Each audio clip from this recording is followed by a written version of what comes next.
Hi friends, ఇవాళ మనం చెప్పుకునే టాపిక్ గ్రూప్స్, సివిల్స్ ఇలా రకరకాల కాంపిటేటివ్ ఎగ్జామ్స్ ఎలా ప్రిపేర్ అవ్వాలో ఇంతకుముందు చెప్పుకున్నాం కదా. ఇవాళ కూడా ఇంకొంచెం నెక్స్ట్ టాపిక్ ఎలాంటిదో చెప్పుకున్నాం, ఎలా ప్రిపేర్ అవ్వాలని. మనం గ్రూప్స్, సివిల్స్ ఇలాంటి కాంపిటేటివ్ ఎగ్జామ్స్, బ్యాంక్ ఎగ్జామ్స్ కానీ, టీచర్ ఎగ్జామ్స్ కానీ, కానిస్టేబుల్ ఎగ్జామ్స్, ఇట్లా పోలీస్ ఎగ్జామ్, ఇట్లా రకరకాల ఎగ్జామ్స్కి మనం ప్రిపేర్ అయ్యేటప్పుడు మనం కోచింగ్ సెంటర్ని సెలెక్ట్ చేసుకుంటాము. మనం కోచింగ్ సెంటర్ సెలెక్ట్ చేసుకోగానే చాలామంది ఏమనుకుంటారు అంటే, కోచింగ్ సెంటర్లో ఏదైతే చెప్పారో అది చదివితే సరిపోద్దని చాలామంది అలా అపోహలో ఉండి కోచింగ్ సెంటర్ సెలెక్ట్ చేసుకుని వాళ్ళు ఏదైతే చెప్పారో ఆ సిలబస్ వరకే, ఏదైతే నోట్స్ ఇచ్చారో ఆ నోట్స్ అలాంటివే ప్రిపేర్ అవుతూ అంతవరకే ఆగిపోతారనమాట. అట్లా ప్రిపేర్ అవ్వడం వల్ల చాలామంది అక్కడే ఆగిపోతారు. కానీ అసలు మెయిన్ ఏంటంటే, ఎవరైతే జాబ్ కొడతారో వాళ్ళు ప్రిపేర్ అయ్యేది ఏంటంటే, కోచింగ్ సెంటర్లో చెప్పింది ఒక 20 to 30% కూడా ఉండదు అనేది మీరు గమనించాలి. ఎందుకంటే మన కోచింగ్ సెంటర్ అనేది మనకి గైడెన్స్ లాగానే ఉండాలి తప్ప మొత్తం ప్రిపరేషన్కి అదే మెయిన్ అనేది మనం ఎప్పుడు ఎక్స్పెక్ట్ చేయకూడదు. అందుకని కాబట్టి మనం అక్కడి నుంచి చదివిన తర్వాత కోచింగ్ సెంటర్లో కోచింగ్ తీసుకున్న తర్వాత మనకు ఒక సిలబస్ మీద, మనకు ఎగ్జామ్ మీద పూర్తిగా ఒక అవగాహన వస్తుంది అన్నమాట. అప్పుడు ఆ సిలబస్ అయిపోయిన తర్వాత కోచింగ్ పీరియడ్ అయిపోయిన తర్వాత రిమైనింగ్ బయటకు వచ్చినాక ఎగ్జామ్ రాసే వరకు 6 నెలలు ఉన్నాయి, 1 year ఉన్నాయి, 1.5 hour ఉన్నాయి, 1.5 year ఉన్నాయి, 2 years ఉన్నాయి.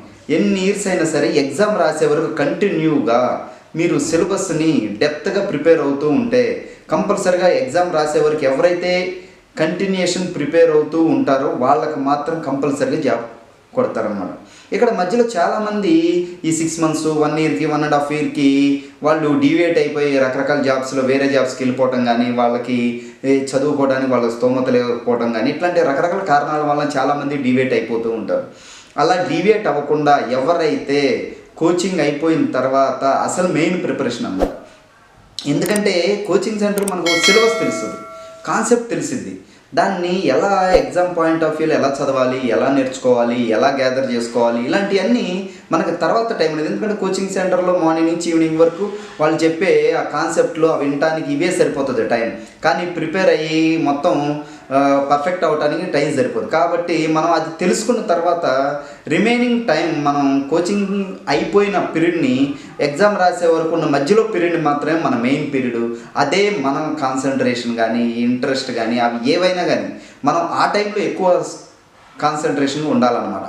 ఎందుకంటే మనం ప్రిపేర్ అయ్యేది ఒక గ్రూప్స్ కానీ, సివిల్స్ కానీ, ఏవైనా కానీ మనం ప్రిపేర్ అవుతున్నామంటే రకరకాల సబ్జెక్ట్స్ ఉంటాయి. మినిమం 10 to 15, 20 సబ్జెక్ట్స్ కూడా రకరకాలు ఉంటాయి అన్నమాట. వాటన్నిటిని మనం ప్రిపేర్ అయ్యేటప్పుడు మనం మెయిన్ కావాల్సింది ఏంటంటే, ఎక్కువసేపు కూర్చొని చదవటం అనేది మనం అలవర్చుకోవాలి. ఎందుకంటే ఎంత ఎక్కువసేపు ఒకే చోట కూర్చొని చదవగలుగుతామో అప్పుడు మాత్రమే మనం కాన్సన్ట్రేషన్ చేయగలుగుతాము, ఎక్కువ సిలబస్ గెయిన్ చేయగలుగుతాము, ఎక్కువ ప్రిపేర్ అవ్వగలుగుతాము.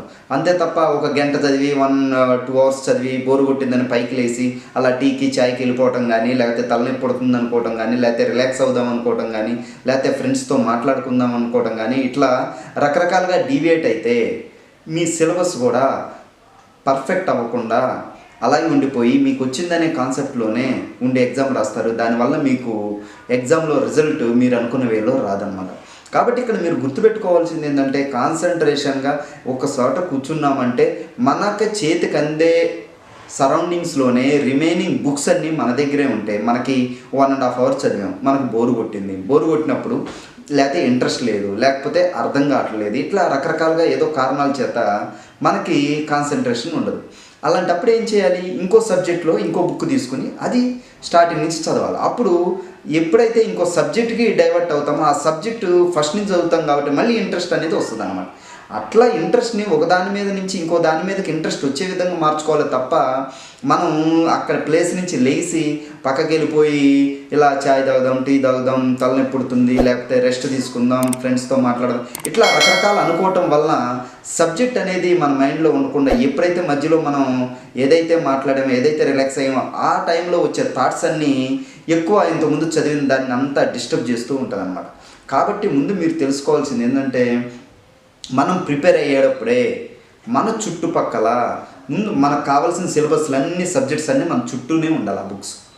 ఈ బుక్ మనకి చదువుతున్నప్పుడు మనకి అర్థమైనా అర్థం కాకపోయినా లేకపోతే బాగా అర్థమయ్యి కంప్లీట్ అయినప్పుడు ఇది పక్కన పెట్టి ఇంకో బుక్ తీసుకోవాలి.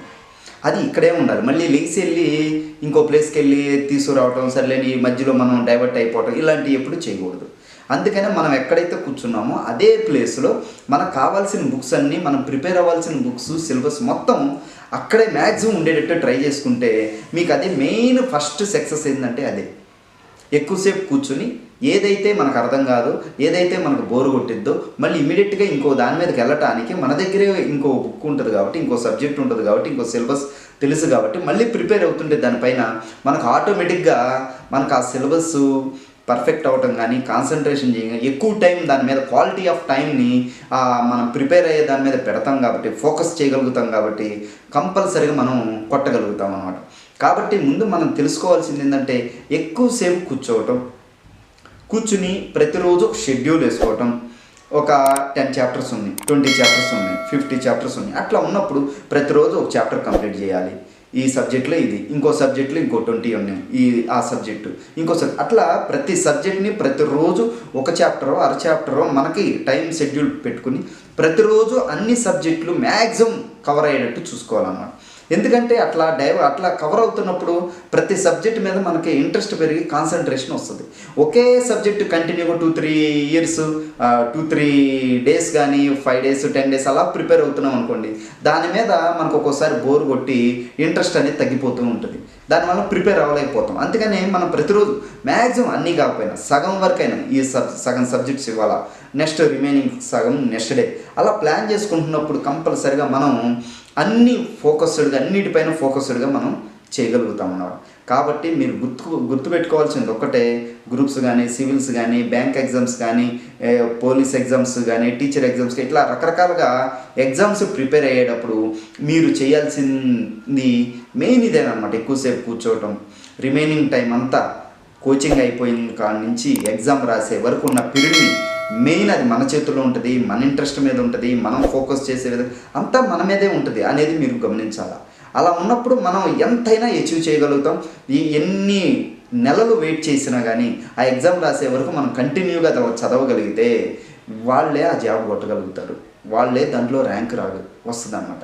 కాబట్టి మీరు గుర్తుపెట్టుకోవాల్సింది కంటిన్యూగా కోచింగ్ అయిపోయిన తర్వాత నుంచి ఎగ్జామ్ రాసే వరకు ఉన్న పీరియడే మెయిన్ పీరియడ్ అనేది మీరు గమనిస్తే మీరు ఆ మిస్టేక్ చేయకుండా అందరూ అదే విధంగా కాన్సన్ట్రేషన్ చేసి ఫోకస్ చేసి ఇంట్రెస్ట్తో మీరు చదువుతారని, మీరు జాబులు కొట్టాలనేది నా యొక్క అభిప్రాయం.